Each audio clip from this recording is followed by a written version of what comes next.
blues fans, glad you found us. Welcome to the next episode of This Week in the Blues. It's our 5-minute take on blues history. I'm your host, Jimbo Big Train Madsen, with the blues band Big Train and the Loco Motives. We're a blues band based in Oklahoma. Want to do a quick shout out to Kevin up in Carroll, Iowa, one of our viewers. Thanks for watching. Anyway, we have a great show today, so let's take a look and see what happened.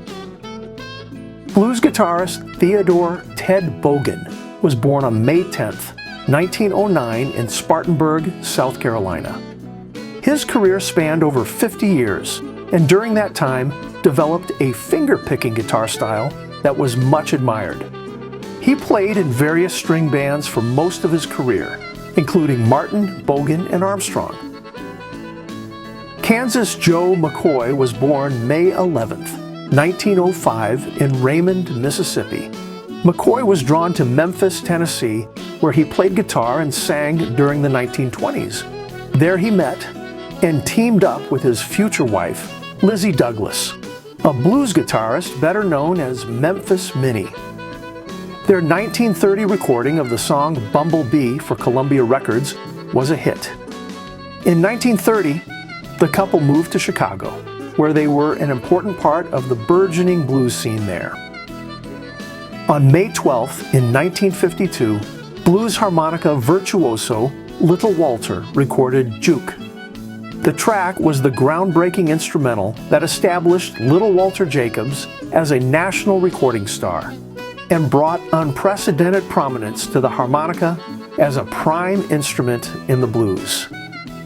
Untold numbers of blues performers took up the harp in the wake of Juke's 20-week run on the Billboard Rhythm and Blues charts.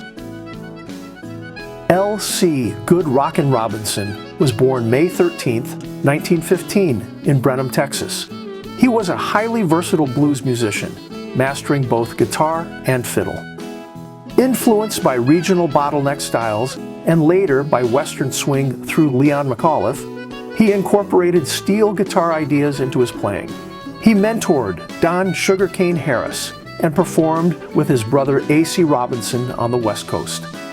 His later recordings, including sessions with notable players, showcased his relaxed vocals and fluid style.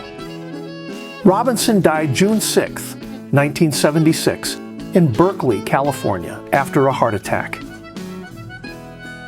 On May 14, 1951, Howlin Wolf recorded Moanin' at Midnight at Memphis Recording Service, later known as Sun Studio.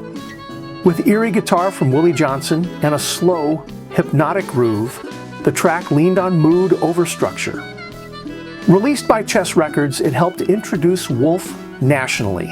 Its raw vocal and dark, repetitive feel marked a shift from Delta roots to amplified blues, influencing generations of blues and rock artists. On May 15, 1929, the blues singer Bessie Smith recorded Nobody Knows You When You're Down and Out in New York City.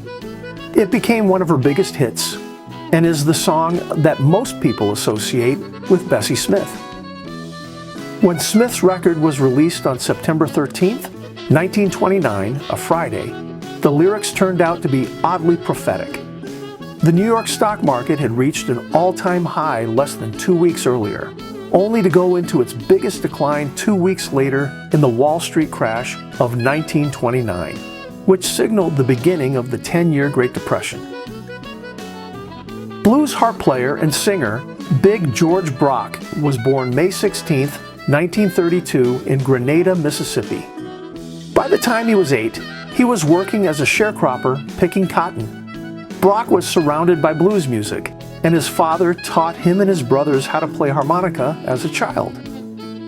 Later in life, he gave up boxing and focused on his music, forming his own band, Big George and the House Rockers. He relocated to St. Louis, and blues guitarist Albert King played in Brock's band before forming his own. All right, blues fans, that's just a quick stop on this week's ride through blues history. If you want to know more about these stories or other things that happened this week in the blues, then head over to bigtrainblues.com and explore the archives. Better yet, Follow us on social media and see every blues history post. We'll be back next week with more blues stories, legends, and history. Until then, keep the Big Train Blues rolling down the track. See you at the next stop.